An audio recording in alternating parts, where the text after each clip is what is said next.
વિદેશ જવા માંગતા ભારતીય વિદ્યાર્થીઓનું સપનું હવે તૂટ્યું છે। કેનેડાની કડક વિઝા નીતિઓને કારણે ભારતીય વિદ્યાર્થીઓને મોટો ઝટકો લાગ્યો છે। કેનેડાએ ભારતીય વિદ્યાર્થીઓના 74% વિઝા રદ કર્યા છે। ગયા વર્ષે કેનેડાએ માત્ર 32% અરજીઓ રદ કરી હતી। વર્ષ 2023માં કેનેડા અને ભારત વચ્ચે રાજદ્વારી તણાવ શરૂ થયો હતો અને હવે ભારતીય વિદ્યાર્થીઓને ત્યારબાદ આ એક મોટો ઝટકો લાગ્યો છે। વિદેશ જવા ઈચ્છતા જે તમામ વિદ્યાર્થીઓ છે તેમના માટે આ માઠા સમાચાર છે, કારણ કે વિદ્યાર્થીઓનું સપનું તૂટ્યું છે।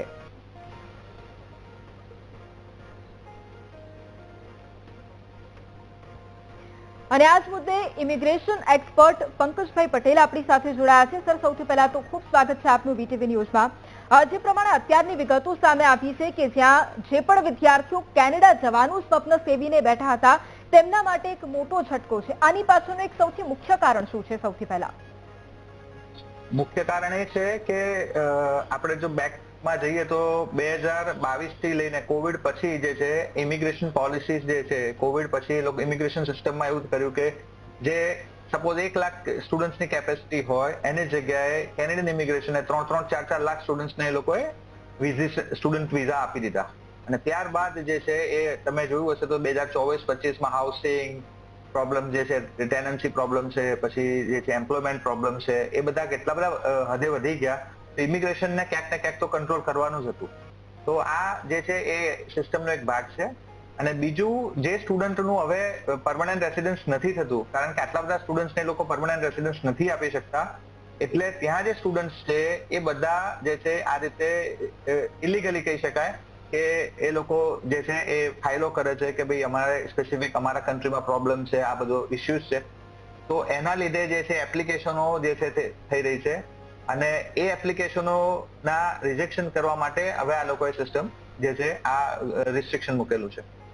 બિલકુલ સર, બીજો પ્રશ્ન એ કે જે પ્રમાણે અત્યારની જે પરિસ્થિતિ છે એટલે ઘણા એવા વિદ્યાર્થીઓ હશે કે જે વર્ષોથી એ સ્વપ્ન જોતા હશે કે જેમને કેનેડા જવું છે।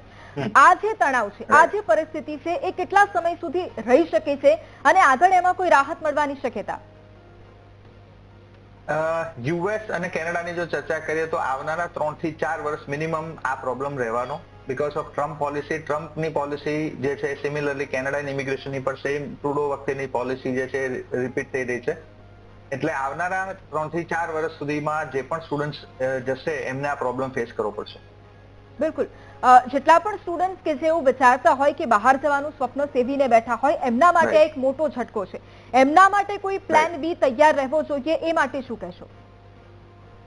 પ્લાન બી નો જો ઓપ્શન જોતા હોય તો ન્યુઝીલેન્ડ છે અને ઓસ્ટ્રેલિયા છે, એ 2 કન્ટ્રી છે જ્યાં પરમનન્ટ રેસિડન્સ વિઝા મળતા હોય છે।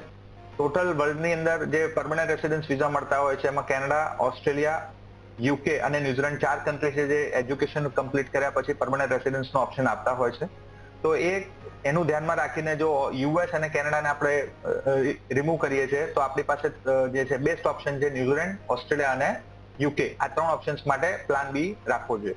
બિલકુલ સર, પ્રશ્ન બીજો એ કે જ્યાં તે વિદ્યાર્થીઓ અત્યારે રહી રહ્યા છે જે કદાચ વર્ક પરમિટ ઉપર પણ ગયા હોય અને જે કદાચ સ્ટુડન્ટ વિઝા ઉપર પણ ગયા હોય, તેમના માટે કોઈ ખતરો ખરો? તેમના માટે કોઈ સાવધાની રાખવાની જરૂરિયાત આ પરિસ્થિતિ દરમિયાન? આ પોલિસીની અંદર જો તમે જોશો તો જે રિસન્ટ કાલનું એનાઉન્સમેન્ટ છે એમાં એ લોકોએ એક પોઝિટિવ એક જ વસ્તુ કરી છે કે એ લોકોએ પરમનન્ટ રેસિડન્સ વિઝાનો જે પ્લાન છે એ વધાર્યો છે, રાઈટ? એટલે 2026ની અંદર જે છે એ 8% એ લોકો પરમનન્ટ રેસિડન્સ વિઝા વધારે આપવાના છે। 2,10,700 ટોટલ વિઝા એ લોકો આપવાના છે પરમનન્ટ રેસિડન્સ વિઝામાં। એટલે એક બાજુ જે ટેમ્પરરી રેસિડન્સ વિઝા છે કે જે આ સ્ટુડન્ટ્સ પણ કરી રહ્યા છે, રેફ્યુજીનો કેસ એ લોકો દાખલ કરી રહ્યા છે, કારણ કે એક ઓપ્શન છે કે તમે એઝ અ સ્ટુડન્ટ ગયા, તમારી 3 વર્ષની પરમિટ પતી પણ તમારે પરમનન્ટ રેસિડન્સ વિઝા નથી થતા, તો એ લોકો ઇલીગલી રેફ્યુજી ઇમિગ્રેશનનો કેસ દાખલ કરે છે, જે 6 મહિના, 8 મહિના, 1 વર્ષ ચાલે એ એક્સટેન્શન કરવા માટે કરે છે। આ વસ્તુ છે। બિલકુલ, આભાર સર અમારી સાથે જોડાવા માટે અને આ તમામ જાણકારી આપવા માટે।